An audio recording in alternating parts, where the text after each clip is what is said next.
금리 부분인데 뭐 사실상 이제 금리 부분에 국채 쪽을 이제 빼놓을 수가 없잖아요. 그래서 이제 국채 관련된 내용부터 이제 짚고 넘어가고 거기에 이제 금리의 그 영향 부분도 좀 놓고 볼 텐데 일단은 이렇게 돼 있어요. 뭐 금리 인상이란 부분은 일단 금리가 이제 정점에 달했을 때 기준으로 이제 해석을 해서 놓고 보시게 되면 가계나 기업의 대출이자 부담이 있죠. 근데 이제 금리 인상 초기의 기준은 어떻게 됩니까? 예금 이자 소득 증가하는 이런 부분에 대한 뭐 기준도 있고 그다음에 그런 내용 때문에 이제 소비 촉진이 계속 진행되고 있는 가운데서의 경기 회복세가 지속된다라는 기준이 설정이 돼요. 초기에 점진적인 단계별 인상을 기준으로 잡았을 때 기준은요. 그래서 금리 인상이 부정적인 요인만 있는 게 아니에요. 그러니까 금리를 인상했을 때 조달 금리나 이런 게 불편할 수 있다 이런 내용의 이제 해석인데 그렇다고 해서 이제 금리 인상이 이렇게 뭐 불편하거나 부담스러운 그런 내용만은 아니다. 오히려 순환적인 기능이 더 많다. 금리 인상의 기준은. 그리고 지표가 경제 지표가 좋지 못할 경우에는 절대적으로 금리를 인상을 못하죠. 지표가 좋기 때문에 금리를 인상할 수 있는 거다라는 해석을 가지고 가셔야 됩니다. 그렇게 놓고 보시고 그리고 오늘 시장 하여간 굉장히 어려운데 이 뭐 하이닉스도 지금 저점이 다시 이탈됐어요. 그렇게 되면서 이제 뭐 한미반도체나 HPSP 또 하나 마이크론 주성 엔지니어링의 눌림도 다시금 조금씩 더 확대가 되고 그나마도 이제 뭐 버팅기는 부분이 있는데 HPSP가 하여간 오늘 뭐 너무 두들겨 맞고 있는 거죠. 그리고 삼성전기가 뭐 말 같지도 않게 폭락해요. 저 부분도 이제 잠시 후에 종목별로 다 하나씩 보겠습니다. 그러니까 일단 금리 쪽의 기준을 먼저 쭉 설명을 계속해서 드리면 일반적으로 이제 국채 금리를 놓고 볼 때 2년, 3년, 5년, 10년, 30년을 보는데 10년을 일반적으로 보죠. 10년을 일반적으로 보고 이제 또 30년물을 봅니다. 근데 이 그 중요한 부분은 뭐냐면 이거예요. 그 예를 들어서 지금의 위치에서 이제 이 수치 부분, 그러니까 국채 금리 부분에 대해서 그걸 좀 이해를 하시려면 이렇게 좀 놓고 보셔야 돼요. 그러니까 여기에 이제 해석 부분에 대해서 이제 제 의견을 좀 넣어드릴 텐데 일단 8월달에 빌 에커먼이 30년물 국채를 공매도하고 있다 이렇게 얘기를 하면서 시장에 좀 부담을 줬어요. 8월달 기준에.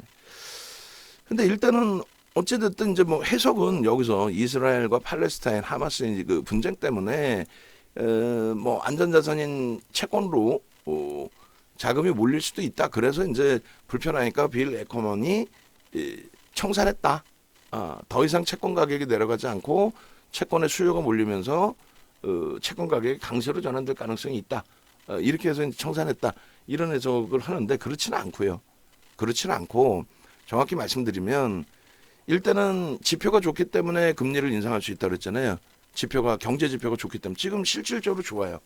실업률, 실업률이라든가 고용 지표, 비농업 분야에 대한 고용 지표, 그리고 뭐 GDP 성장률, 그리고 지금 뭐 부동산 판매, 신규 부동산 판매라든가 기존 부동산 판매 이런 지표들이 다 좋아요. 다 긍정적이기 때문에 지표가 좋아서 금리를 올리는데 그 금리를 올리는 과정 속에 연준의 의견도 여전합니다. 주변에서는 지금 금리를 언제 내려야 된다 하지만 그거는 제가 판단할 때도 소수 의견이거든요. 무슨 말이냐면 데일리 시황에서 나오는 얘기고 지금 연준에서 얘기는 24년도 말까지도 넓게 길게 보시는 분들은 24년 말까지도 금리를 인하하지 않아도 될 정도로 금리를 인하한다는 건 경기를 부양한다는 얘기잖아요. 그러니까 금리를 인하하지 않아도 될 정도로 지표가 너무 좋다. 그러니까 금리를 낮춰서 경기를 부양할 이유가 없다. 이 내용이에요. 근데 그런 내용을 다 빼버리고 야 금리가 높아서 나 조달금리 힘들고 대출금리 힘드니까 빨리 금리 낮춰줘. 이건 아니란 말이에요. 경기가 여전히 지표가 좋기 때문에 좋단 말이에요.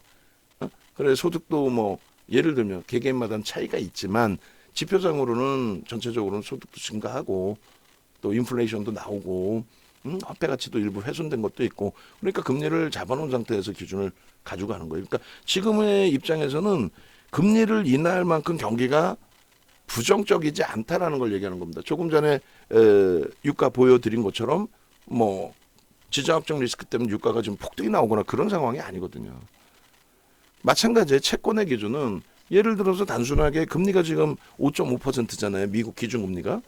근데 은행에만 넣어놔도 일정 범위의 수익이 발생되는데 채권을 뭐 하려고 사냐 이거죠. 채권도 손해를 볼 수 있단 말이에요. 안전자산으로 분류가 되지만 채권도 손해를 볼 수 있다는 거죠. 그러니까 채권을 손해를 볼 수 있는데 왜 사? 그냥 금융권에 넣어놔도 5.5%면 뭐 예를 들어서 뭐 3%, 4% 수익이 날 수가 있는데 그러다 보니까 국채를 파는 거죠. 그러다 보니까 국채 가격이 떨어지는 거고 채권 금리가 올라가는 거죠. 그럼 기존에 갖고 있던 은행이나 이런 쪽은 지금 채권 수익률이 안 좋아져 있는 거죠. 채권 내가 갖고 있는 가격이 떨어져 버렸으니까. 그런 이치입니다. 그래서 이제 빌 에커먼도 정리한 부분이 자 금리가 5.5면은 지난 2007년도 가장 고점일 때, 그러니까 2000년 이후에 가장 고가의 금리가 고점에 놓여져 있을 때 5.25였단 말이죠. 2006년 6월 달에 올려놓은 금리가. 그리고 그 5.25%를 넘기는 5.5%의 기준이 돼 있다 보니 여기서 만약에 올린다 해봐야 굉장히 제한적일 것이다라고 역사적으로 역대적으로 금리라는 거는 또 마찬가지로 그 고점과 저점이 둘 다 낮아지는 추세였었거든요. 그래서 더 이상 금리를 올리지 않는다, 제한적으로 올린다라고 한다면 채권 가격이 추가적으로 하락할 이유에 대해서 제한적으로 해석을 한다는 거죠. 그래서 정리를 했다. 그래서 포지션을 정리했기 때문에 신규 매수를 한 게 아니잖아요. 당장 지금 기준금리를 낮춰서 채권 가격이 강세를 띨 수 있는 그런 상황이다. 그게 아니잖아요. 그러니까 청산만 한 거지 신규 매수를 한 건 아니에요. 그렇기 때문에 뭐 지금 국채 쪽이 강세를 띨 가능성이 높아서 청산을 했다. 이거는 좀 해석이 다릅니다. 우리 쪽의 기준에서 해석하는 거는 그러면 채권금리나 국제금리나 기준금리나 이런 기준은 어떻게 해석한다? 방금 말씀드린 것처럼 지표가 좋기 때문에 금리를 올려놓은 거고 올려놓은 상태에서 이것을 빠르게 내릴 이유가 없다. 내린다라고 한다면 그게 오히려 더 심각하다. 그 기준을 말씀드리는 거예요. 그 기준. 그런 맥락에 좀 이해를 하시고 그리고 기준금리를 다시금 이제 놓고 보시게 되면은 국채금리부터 먼저 보고 기준금리 보시면 국채금리도 마찬가지 기준금리하고 똑같이 움직여요. 예? 기준금리가 강세를 띨 때는 그러니까 채권 가격이 떨어지고 금리가 올라오겠죠. 그러니까 기준금리도 마찬가지예요. 예전에 굉장히 금리가 높았잖아요. 그게 이제 점진적으로 고점이 낮아지고 또 저점도 낮아지고 채권도 마찬가지입니다. 채권 금리의 기준도 지금 기준에서 굉장히 그러니까 2020년도, 21년도 같은 경우에 이제 긴축을 해야 된다 했을 때 그때 이제 채권 금리 막 올라올 때 뭐 난리 난 것처럼 표현을 했었는데 전혀 문제 없다라고 표현을 드렸어요. 그때 당시에도. 결국은 지금의 기준에서 최대 폭의 기준을 채권금리 7%까지 보는 의견도 나오는데 그건 제가 볼 땐 소수 의견. 그러니까 그렇게 되려면 기준금리가 진짜 그렇게 올라가야 되는데 기준금리가 7%까지 올라갈 가능성에 대해서는 저는 거의 가능성이 제한적이다. 이렇게 봅니다. 앞전에 그 2004년부터 2007년 그 당시의 금리 정도 수준. 그래서 채권 수익률도 그 정도의 수준. 그리고 이제 어느 시점에 연준의 의견은 뭐 2024년 말경이나 금리를 인하할까라는 표현까지도 쓴단 말이에요. 그럼 그때 돼서 채권 가격은 강세를 띨 가능성이 있죠. 그 이전에 뭐 일부 강세를 띈다 할지라도. 그리고 또 한 가지 이제 뭐 세계 외환보유고 1위, 2위 국가, 일본 또 중국, 그러니까 미국 채권 1위, 2위가 이제 미국과 일본과 중국 뭐 이런 데란 말이에요. 그쪽에서 채권을 올해 1월부터 계속해서 소폭 매도를 하고 있다. 그리고 안 산다. 그런 관점에서 이제 그 채권 가격에 대한 부담 요인이 생긴 거고 또 전쟁을 치르기 위해서 군비 확산을 위해서 뭐 지금 재정 적자잖아요. 그런 상태에서 채권을 더 찍을 수도 있다. 그런 불안 요인 때문에 채권 가격이 하락을 했다. 뭐 맞는 이야기인데 전체적인 추세로 놓고 볼 때는 그러니까 뭐 예를 들면 와 중국이 외환보유고 세계 1위인데 미국 채권 대부분 갖고 있는데 그걸 던지면 어떻게 할까? 그런 얘기는 옛날부터 수십 년 전부터 나오던 얘기예요. 근데 그 가능성은 뭐 희박도 아니고 없다라고 보는 게 맞죠. 중국의 기준에서 그렇게 했을 때 미국의 기준에서는 뭐 중국 제품을 가져다 쓰질 않겠죠. 그러니까 그런 여러 가지 복합적인 게 많은데 결론은 소수 의견을 보는 게 아니라 전체 의견을 놓고 보셔야 되고 요게 이제 금리 인상 인하 시기의 기준인데요. 이렇게 박스 보시면 똑같아요. 응? 박스 보시면. 박스 보시면. 이게 무슨 얘기냐면은 박스 보시면은 맨 왼쪽부터 해서 주가 올라갈 때 있죠. 지수 올라갈 때. 저 때가 금리 딱 올리는 시점. 두 번째 박스가 금리 내린 시점. 세 번째 박스가 또 금리 올린 시점. 그렇게 돼 있어요. 그러니까 결론은 금리를 올릴 때 시장은 당연히 강세를 띠고 금리를 내릴 때 당연히 시장은 약세를 띈다. 뭐 그런 기준입니다. 그래서 그런 맥락에서 좀 이해를 하시고 놓고 보시면 무난하겠습니다. 아시겠죠? 그래서 금리에 대한 시장의 영향은 금리 인상 시기에 항상 시장은 강세를 떴다. 그렇게 놓고 보시면 무난하겠습니다. 거기에 이제 뭐 환율에 대한 의견까지 이제 있는데 환율 같은 경우에 결론적으로 이제 국채 금리가 내리면서 조금 뭐 환율이 내리고 뭐 오르면서 조금 그러진 않아요. 그 금리하고 국채 금리하고 또 환율하고 이렇게 똑같이 가진 않습니다. 간혹 뭐 저도 이렇게 시장에서 해석해 주시는 내용들을 다른 분들 것도 듣기도 하는데 결론적으로 강달러 기조가 강달러 기조가 금리를 올릴 때 계속 강달러 기조가 나왔던 것처럼 표현들을 하는데 그렇지 않아요.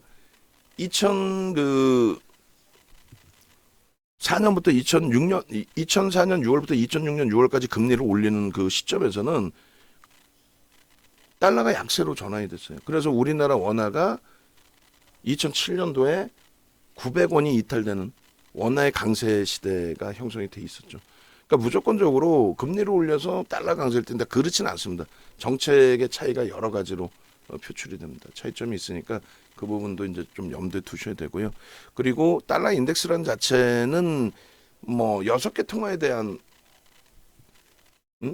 지수 기준을 설정한 겁니다. 그래서 뭐 유로화, 엔화, 파운드화, 달러, 그 다음에 캐나다 달러죠. 그리고 스웨덴의 크로네, 그리고 스위스 프랑, 뭐 이렇게 형성이 되어 있습니다.